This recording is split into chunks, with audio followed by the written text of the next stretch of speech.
Thank you, Travis. Despite being defeated in the Delaware House 2 weeks ago, a bill that would have abolished the death penalty in the first state could still be on the table. But the General Assembly is not set to reconvene until next month. 47 ABC's Lily Zhang spoke with advocates for Senate Bill 40 today, who are not letting the issue lose momentum in the meantime. This modest group of protesters in Dover, holding signs and reciting chants, plans to be at Legislative Hall every Monday for 2 hours until the General Assembly reconvenes next month.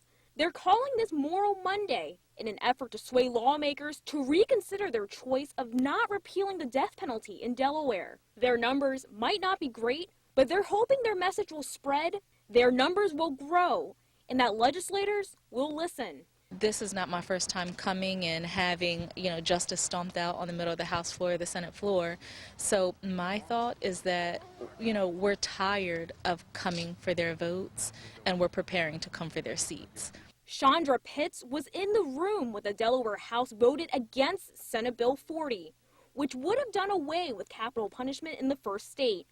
Her group, One Village Alliance, which is a part of the Delaware Repeal Project, is now joining forces with the Complexities of Color Coalition to make these organized protests happen. Until Delaware's death penalty is repealed, we won't go away.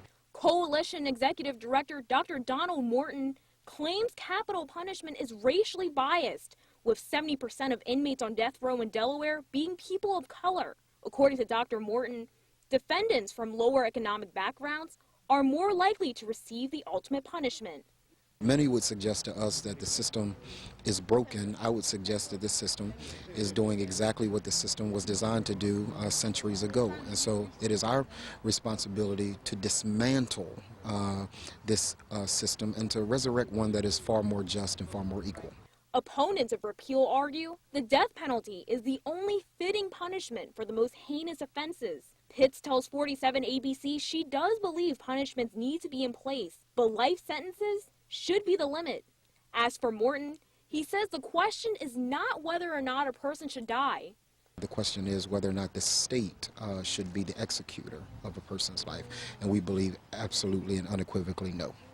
Lily Zhang, 47 ABC. And Dr. Morton says that these community advocate groups are also planning to hold other events that will be consistent with Moral Monday. As for the bill itself, lawmakers who support this legislation say that they will try to resurrect it for another vote.